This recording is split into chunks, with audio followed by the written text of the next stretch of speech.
दिल्ली देश की राजधानी में एक बेहद शर्मनाक घटना हुई है।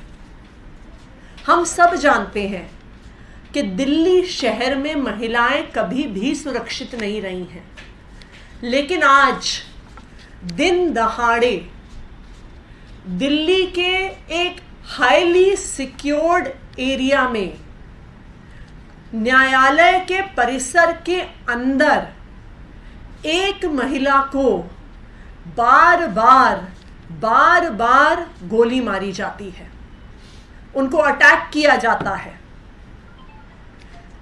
ये घटना दिन दहाड़े होती है, एक प्रोटेक्टेड एरिया में होती है और देश की राजधानी में होती है।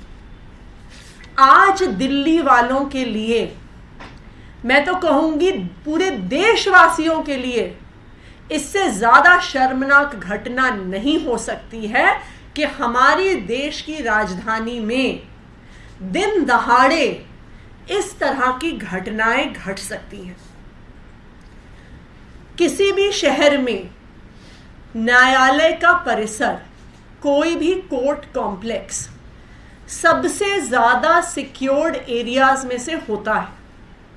वहां पर पुलिस तैनात होती है, वहां पर पीसीआर वैन्स तैनात होती हैं, वहां पर हर एंट्री पर, हर एग्जिट पर मेटल डिटेक्टर्स होते हैं, स्कैनर्स होते हैं, पुलिस मैन, पुलिस विमेन मौजूद होती हैं।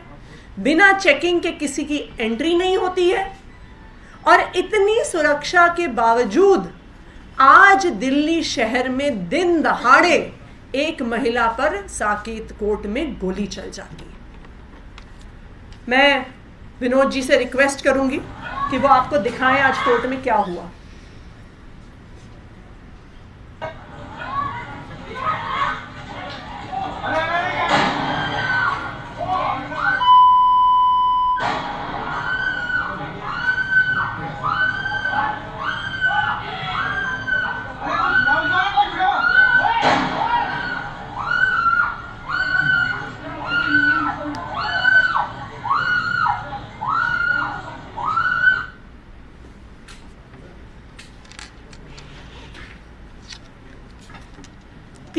तीन बार इस महिला पर साकेत कोर्ट के अंदर गोली चली। और ये इस शहर में पहली ऐसी घटना नहीं है। चाहे कोर्ट के कॉम्प्लेक्स के अंदर हो, चाहे कोर्ट कॉम्प्लेक्सेस के बाहर हो, चाहे बसों में हो, चाहे सड़कों पर हो, पूरी दिल्ली में क्राइम दिन ब दिन बढ़ रहा है। आप पिछले कुछ दिनों के ही अखबार उठाइए, आपको बहुत ज्यादा अखबार उठाने की भी जरूरत नहीं है, आप कुछ दिन के अखबार उठाइए तो हम देख सकते हैं कि 11 अप्रैल को गोकुलपुरी में एक बुजुर्ग दंपत्ति को चाकू से उनका गला काट के मार दिया गया था। ये 11 अप्रैल की बात है। 12 अप्रैल को किसी व्यक्ति ने अपने परिवार के एक सदस्य को पीट पीट कर डंडे से मार डाला, दिन दहाड़े हुआ। 11 अप्रैल को राजौरी गार्डन में एक 47 साल के पुरुष को दिन दहाड़े मारकर पीटकर उनकी हत्या हो जाती है। 3 अप्रैल को एक गर्भवती महिला को उनके पड़ोसी द्वारा गोली चला दी जाती है, क्योंकि उनके घर से कितना शोर आ रहा था, इस पर झगड़ा हो गया। ये तो पिछले एक हफ्ते के अखबार से 10 मिनट में निकाली हुई स्टोरीज हैं। हम आधे घंटे अगर पिछले 2 हफ्ते 3 हफ्ते के अखबारों को देखने जाएंगे तो पूरी लिस्ट बन जाएगी क्राइम्स की। आज दिल्ली के लोग अपने घरों के अंदर सुरक्षित नहीं है, अपने घरों के बाहर सुरक्षित नहीं है, यहां तक कि न्यायालय में भी सुरक्षित नहीं है। आज मैं दिल्ली के लोगों से और देश के लोगों से यह पूछना चाहूंगी कि इसके लिए कौन जिम्मेदार है। आज दिल्ली में बिगड़ती हुई इस कानून व्यवस्था के लिए कौन जिम्मेदार है? आज महिलाओं पर दिन दहाड़े हो रहे अपराधों के लिए कौन जिम्मेदार है? इस सवाल का जवाब हमारे देश के संविधान में लिखा हुआ है। संविधान में स्पष्ट तौर से लिखा है कि देश की राजधानी दिल्ली में लॉ एंड ऑर्डर और पुलिस की व्यवस्था के लिए दिल्ली के लेफ्टिनेंट गवर्नर जिम्मेदार है। मैं आज विनय सक्सेना जी से पूछना चाहूंगी कि उनको तो एलजी बने तकरीबन 1 साल हो गया। वो खुद आते हैं, टीवी पर कहते हैं, इंटरव्यू में कहते हैं, अखबार वालों को कहते हैं कि मैं तो ग्राउंड पे रहने वाला आदमी हूं, मैं तो जमीनी स्तर पे काम करता हूं। तो मैं आज एलजी विनय सक्सेना जी से ये पूछना चाहूंगी कि आपने पिछले 1 साल में दिल्ली की लॉ एंड ऑर्डर की व्यवस्था सुधारने के लिए क्या किया? आपने पिछले 1 साल में दिल्ली की महिलाओं को सुरक्षित करने के लिए क्या किया?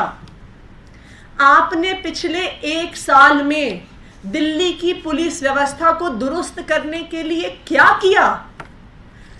एलजी साहब सुबह से लेकर रात तक सिर्फ एक काम करते हैं, अरविंद केजरीवाल के काम को रोकने का काम करते हैं।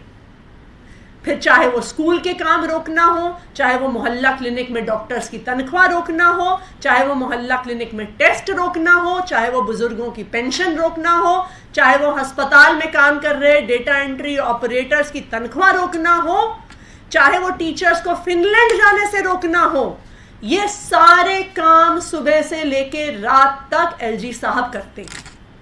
वो एक दूसरा भी काम करते हैं। जहां जहां अरविंद केजरीवाल जी की सरकार काम कर रही है वहां पर जाके फोटो खिंचाने का काम करते हैं। तो कभी जल बोर्ड के काम में जाके फोटो खिंचाएंगे, तो कभी अरविंद केजरीवाल जी द्वारा बनाई गई यूनिवर्सिटी कैंपस में जाके फोटो खिंचाएंगे, तो कभी अरविंद केजरीवाल जी की पीडब्ल्यूडी विभाग द्वारा बनाई गई सड़कों पे फोटो खिंचाएंगे। लेकिन मैंने आज तक एलजी साहब की एक भी फोटो नहीं देखी है किसी पुलिस स्टेशन पे सरप्राइज इंस्पेक्शन करते हुए। आज तक मैंने एलजी साहब की एक भी फोटो नहीं देखी है किसी पीसीआर वैन पे सरप्राइज इंस्पेक्शन करते हुए। आज तक मैंने एलजी साहब की एक भी फोटो नहीं देखी है रात के अंधेरे में जहां पर महिलाओं के साथ अपराध होते हैं उन इलाकों में जाते हुए। मैं एलजी साहब से एक विनम्र निवेदन करना चाहती हूं कि इस देश के संविधान ने आपको कुछ जिम्मेदारी दी है, दिल्ली की चुनी हुई सरकार को कुछ जिम्मेदारी दी है। आप कृपया दिल्ली की चुनी हुई सरकार को अपनी जिम्मेदारी करने दीजिए। अरविंद केजरीवाल जी के काम में टांग अड़ाने की, अरविंद केजरीवाल जी के काम को रोकने में जो अपना समय आप लगाते हैं उसको रोक दीजिए। और जो जिम्मेदारी आपको देश के संविधान ने दी है कि आपको दिल्ली की सुरक्षा व्यवस्था को दुरुस्त करना है, आपको दिल्ली की कानून व्यवस्था को दुरुस्त करना है, आपको दिल्ली की पुलिस व्यवस्था को दुरुस्त करना है, मेरा आपसे हाथ जोड़ के निवेदन है, एक महिला होने के नाते, इस महिला की चीखें सुनने के नाते, कि आप कृपया अपनी जिम्मेदारी निभाएं, अरविंद केजरीवाल जी को अपनी जिम्मेदारी निभाने दें, दिल्ली की महिलाओं को, दिल्ली के बुजुर्गों को, दिल्ली के बच्चों को एक सुरक्षित दिल्ली देने के लिए काम करें। धन्यवाद।